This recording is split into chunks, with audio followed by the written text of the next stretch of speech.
Narito naman ang kaganapan at eksena ni Kim Chiu at Kyla Estrada habang ina-announce ang Best Lead Male in a TV Program category o yung mga nominado dahil isa sa mga nominado itong si Arjo Ataide sa kanyang seryeng Katleya Killer ng ABS-CBN Studios. Maging si Kapuso King, Dingdong Dantes nominado din. At ang nagwagi dito sa Best Male Lead in a TV Program or Series ay walang iba kundi ang kapamilya actor na si Arjo Ataide. Nakaka-proud talaga dahil siya ang nanalong Pinoy dito sa Content Asia Awards at very proud talaga ang mga kapamilya sa kanyang award, 'di ba? Dahil napakagaling din niya doon sa Katleya Killer. Nag-picture taking siya dito at nagpasalamat sa mga dahil nanalo siya.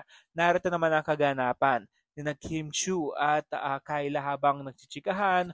O syempre, tao rin naman tayo. Syempre, gusto natin manalo, 'di ba? Siguro dismayado in a way, pero still makikita natin ang pagiging sports at happy si Kyla. Makikita natin na kinongratulate niya ang nagwaging best male lead itong si Arjo Ataide. At ayun, chikahan sina Kim Chu at Kyla.